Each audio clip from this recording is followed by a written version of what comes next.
If you think glycolysis has troubled you during your student life, give me a chance and I will take you through all the important aspects of glycolysis that you need to understand and master the concept of glycolysis. This is Asif Qureshi and you are watching Dr. Asif Lectures. If you are new to the channel, please subscribe the channel and hit the bell icon. Let us today start discussing how glucose is handled within your cells. In the previous lecture, where I discussed about the overview of energy metabolism, we discussed different glucose transporters and the overall picture of how glucose is handled when you are in a well-fed state or when you are in a fasting state. Today's lecture will particularly focus on how the glucose is handled once it enters inside the cells. Remember, all cells of your body utilize glucose for energy production, and therefore it is very important to understand that how is this glucose handled within the cell in the cytoplasm where glycolysis happens. So let's begin the discussion. So glucose, when it enters inside the cell, the first step which happens, now this is one of the many steps, approximately 10 steps. Although students tell that, well, there are 10 steps in glycolysis, very difficult to remember, but believe me, I'll take you through and make life easy for you. You don't have to remember, for example, all those 10 crappy enzymes, but 3 of them, which are very high yield, which are very important, which are very heavily regulated, are must-know stuff for you. So I'll take you through. The first step in glycolysis is that glucose enters the cell and it is converted into glucose 6-phosphate. So that's the first step you need to remember. And obviously, whenever there is a conversion like this, glucose is being converted into glucose 6-phosphate, and the name indicates that there is an additional phosphate group being added, which means ATP will be converted into ADP. Adenosine triphosphate will be converted into adenosine diphosphate. So one phosphate will be released and that will be added into glucose, and now the glucose is converted into glucose 6-phosphate. And the enzyme in most of the cells doing this job is hexokinase, but in liver particularly, and only in liver, there is another enzyme called glucokinase. So this should be very clear to you that glucose, whenever it enters the cell, first step, it is converted into glucose 6-phosphate. Now, hexokinase and glucokinase, this is one of the 3 high yield steps I told you. Why? Because this is heavily regulated. Now listen here. Hexokinase, what do you think? Will be activated more in the presence of more glucose, or will it be deactivated? Activated. Why? Because it makes sense. If there is more glucose available, your body would like to utilize more and more glucose. Therefore, more and more hexokinase activity is expected in the body. And therefore, you see this, glucose is an allostatic activator of these enzymes. So more glucose, more activity of hexokinase and glucokinase. Similarly, when a lot of glucose 6-phosphate is produced, it inhibits, because hey, now a lot of glucose 6-phosphate is there. We perhaps don't want a lot of enzyme activity. The pathway is already very much activated, so it inhibits. So that's easy to understand. More glucose, more enzyme activity. More glucose 6-phosphate, less enzyme activity. Okay. What else is involved in the regulation of these hexokinases and glucokinase? Let's have a look. Insulin, and that should make sense to you. What's the job of insulin? Job of insulin is to increase glucose entry into the cell, increase glucose metabolism. So whenever there is a lot of glucose, there will be a lot of insulin in normal persons, and that insulin will activate the utilization of glucose in the glycolysis pathway. Okay, so insulin, remember, is an activator, is a hormone activator of hexokinase and glucokinase. And what do you think will inhibit? The function of insulin is opposed by glucagon. So see, this single enzyme, hexokinase or glucokinase in liver, is regulated by a lot of things. If there is more glucose, more activity. More glucose 6-phosphate, less activity. More insulin, more activity. More glucagon, less activity. So remember, this step should be very crystal clear, because this is one of the 3 high yield steps in glycolysis pathway, okay? So once glucose 6-phosphate is produced, what happens next? Glucose 6-phosphate is converted into fructose 6-phosphate by a low yield enzyme called isomerase, okay? And then the fructose 6-phosphate is converted into fructose 1,6-bisphosphate. One more phosphate group is added, and therefore one more ATP is converted into ADP, right? And the enzyme catalyzing this reaction is called phosphofructokinase 1, second of the 3 enzymes, which is very important for you. I told you there are about 10 steps, but 3 enzymes are high yield. First one of them was hexokinase glucokinase. The second one of them is phosphofructokinase 1, okay? Now, phosphofructokinase 1 is also heavily regulated. And one of the positive inducer of phosphofructokinase is, let me ask you this question. When you have a lot of ATP in the body already available, would you like this pathway to be activated or deactivated? Think about it. When you have already a lot of ATP available, what's the job of this pathway, by the way? To give you ATP. But if you have already a lot of ATP available, this pathway will be inhibited. So remember, if there is more ATP, it will be inhibited. If there is less ATP, it will be activated. Another way of saying less ATP is high AMP, adenosine monophosphate. So when there is adenosine monophosphate, it is indicative that adenosine triphosphate is not available. So if AMP levels are high, that would by default means that the cell is deficient in energy. And in deficient energy status, you would like this pathway to be activated. Come on, glycolysis, go fast so that I get more and more energy. And this is what happens. High AMP levels positively induces phosphofructokinase 1, and high ATP levels will stop it. Also high citrate levels, because citrate is a product of the Krebs cycle. If there is a lot of citrate, it is indicative that there is a lot of energy being produced. So a lot of energy, negative regulator; less energy, positive regulator of phosphofructokinase. Now there is one more activity regulator of phosphofructokinase 1, and that we will discuss towards the end of this cycle, okay? For now, bear with me. What was the first step? Glucose into glucose 6-phosphate. What was the enzyme? Hexokinase or glucokinase in liver.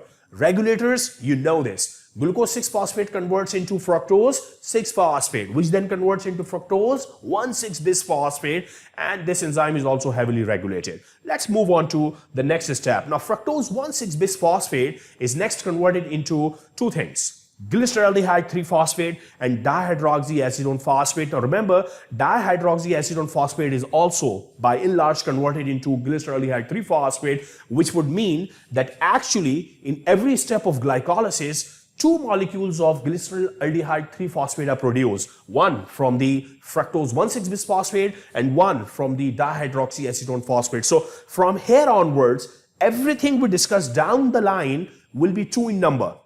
Okay, for example, glyceraldehyde 3-phosphate is converted into 1,3-BPG. How many molecules? 2 molecules. Why? Because we had 2 molecules of glyceraldehyde 3-phosphate.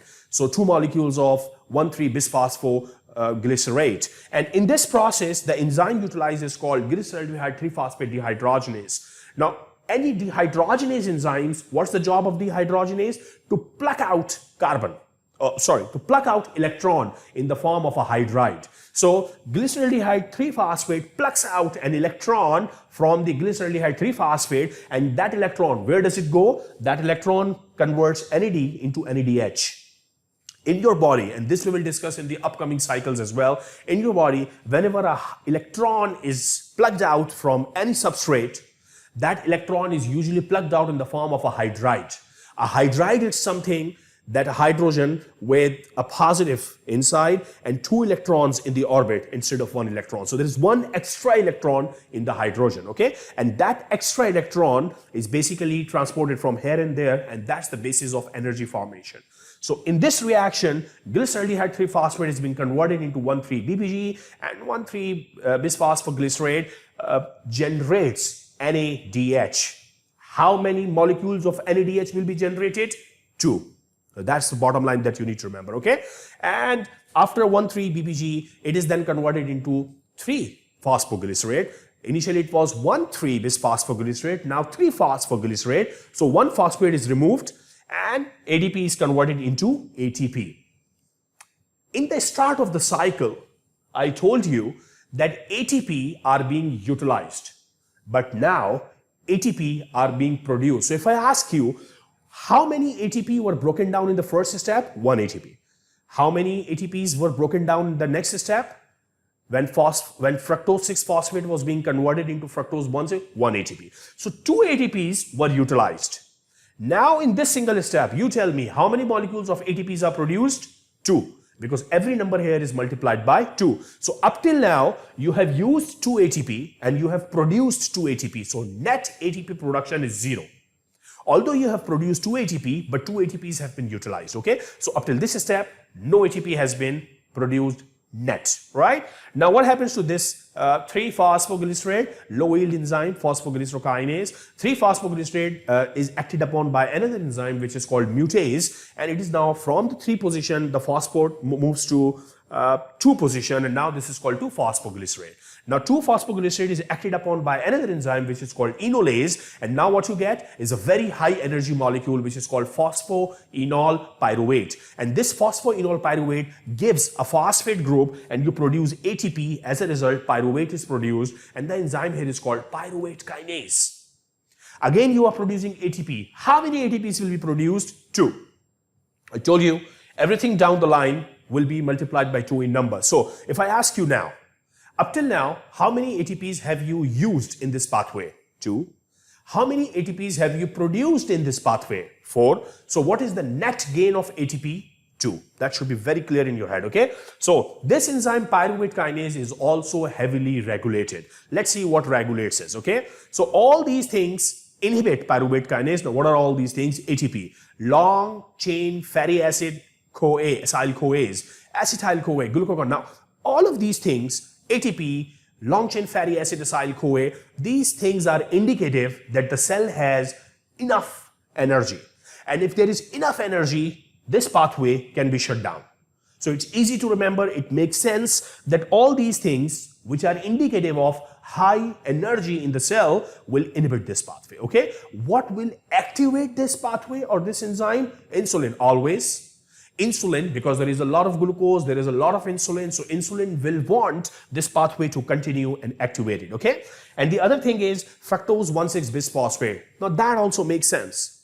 Fructose 1,6-bisphosphate is produced here, up in the pathway. If there is more fructose 1,6-bisphosphate production, it will tell pyruvate kinase that, hey, pyruvate kinase, get activated, I'm coming down the pathway, you need to utilize me. Therefore, fructose 1,6-bisphosphate activates pyruvate kinase, so the glycolysis process is activated and speeded up, okay? This should make sense up till now. How many ATPs used? 2. How many ATPs produced? 4. Net ATP production? 2. Now, I told you that these are the 10 steps, but 3 are high-yield enzymes. What are those high-yield enzymes again? The first one was hexokinase and glucokinase. The second one was phosphofructokinase 1. And the third one is pyruvate kinase, okay? What happens next? There is a clinical correlate. In some persons, there is pyruvate kinase deficiency. And that's usually a partial deficiency, because if it's a full deficiency, person will die. You die without glycolysis, okay? You need glycolysis to live. But if there is a partial deficiency of pyruvate kinase, this is what happens. Now, there will be hemolytic anemia. Why?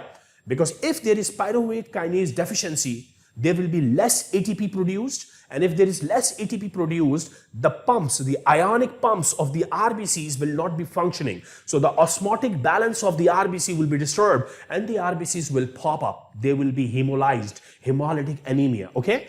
Other thing which is also seen is decreased pyruvate kinase functioning is 2,3 BPG levels are increased. Now that makes sense.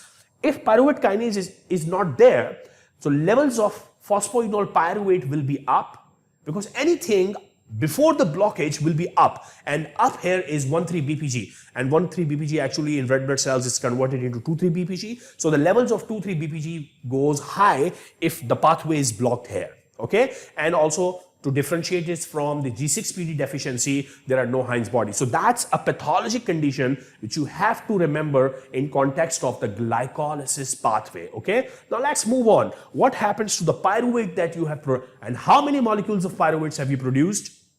2. Good, okay? Now, if you have oxygen, you are breathing fine, so the pyruvate will be converted into acetyl-CoA. That's the entry into the Krebs cycle, which happens inside now the mitochondria. All this is now taking place in cytoplasm, but Krebs cycle happens in the mitochondria. And that can be, acetyl-CoA can be converted into carbon dioxide, water, and give you a lot of energy. It can be converted into fatty acids and whatnot, okay? But if there is oxygen deficiency, if you are in a condition of ischemia, this is what happens. Pyruvate is converted into lactic acid by an enzyme called lactate dehydrogenase, and for this process to happen, the NADH that you produce comes here and converts into NAD, giving its electron to the pyruvate so that it can become lactic acid. So pyruvate has two fates. If oxygen is present, it forms acetyl-CoA. If oxygen is not available, it forms lactic acid. Now, here is an important thing. This is why glycolysis, guys, is extremely important for you. Say, for example, if somebody is suffering from myocardial infarction, ischemia of myocytes, heart cells do not have enough oxygen.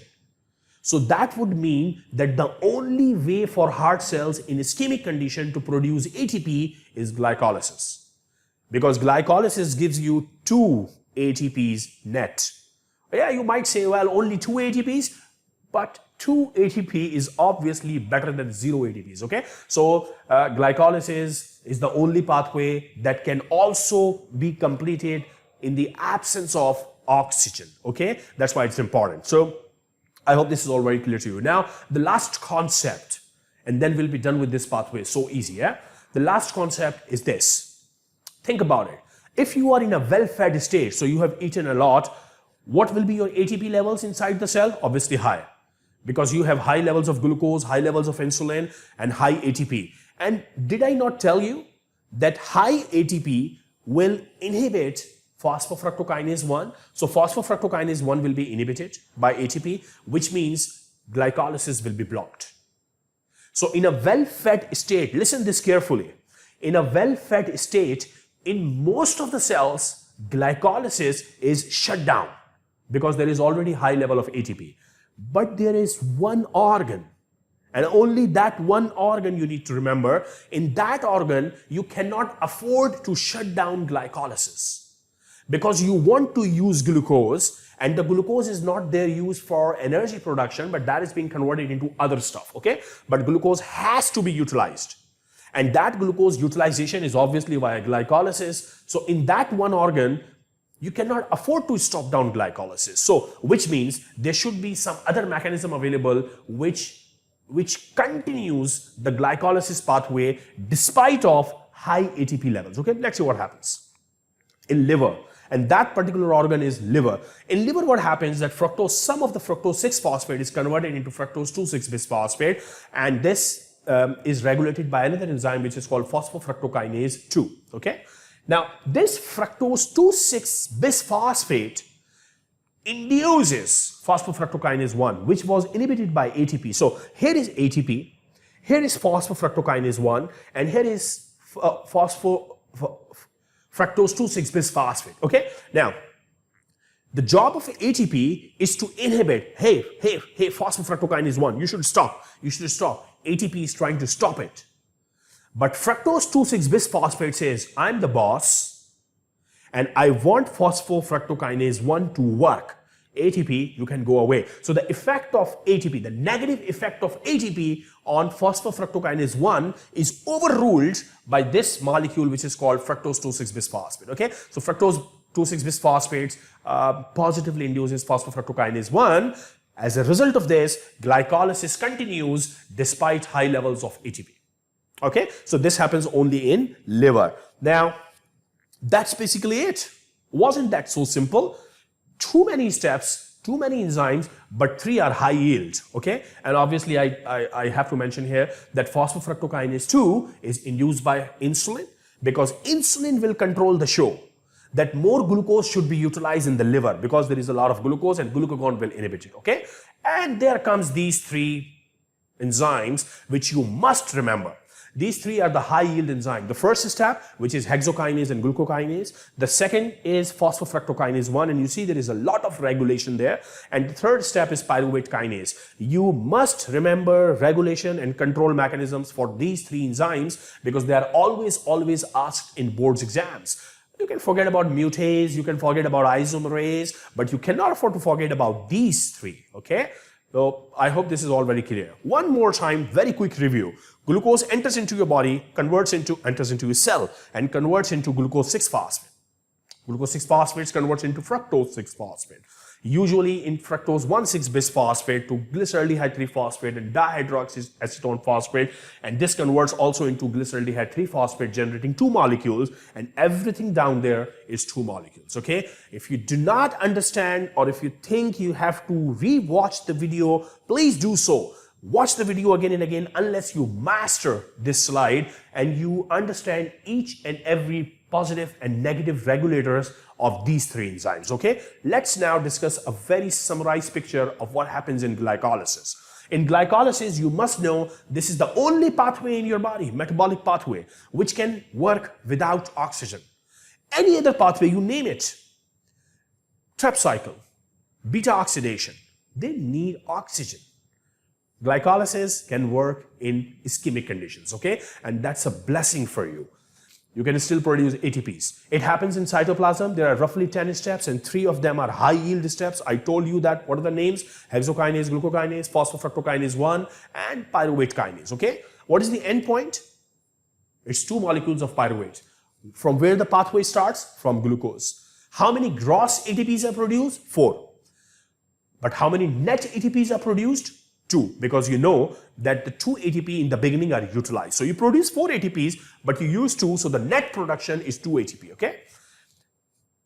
What are ATPs used for? These ATPs particularly in the red blood cells, they are used for the ion cationic exchange so that the osmotic balance within the cells are maintained, okay? And what is the job of NADH, which was also produced? NADH contains an additional electron. You know that, okay? And that electron we routinely use in our body to donate it to methemoglobin so that it is converted into hemoglobin. Here's the concept. Usually in daily life, a percentage of hemoglobin in our body is converted into methemoglobin, which means that the iron is transformed from Fe+2 to Fe+3 status. And in order to bring the Fe+3 status back to Fe+2, we need an electron. So that electron is donated basically by NADH, okay? If there is no oxygen, you know that lactic acid will be produced. If there is oxygen, then Krebs cycle will happen and carbon dioxide and ATP will be generated. This last thing is very, very important. Glycolysis you will not see a lot of pathology associated with glycolysis. One, I told you, pyruvate kinase deficiency is actually number 2 cause of hemolytic anemia. But apart from that, you don't see a lot of pathology. You know why? Because glycolysis is essential for life. If glycolysis is screwed, if any of these enzymes are completely absent, you die. You don't get sick. You die. So less pathology, more death, okay? So that's glycolysis. I hope you liked the video. If you did, please subscribe the channel, share the video with your friends, and I will be back with you with another video on the next metabolic pathway very soon. Till then, take care of yourself, take care of your environment, study hard, watch the video again and again unless you master this concept. See you then very, very shortly. Bye.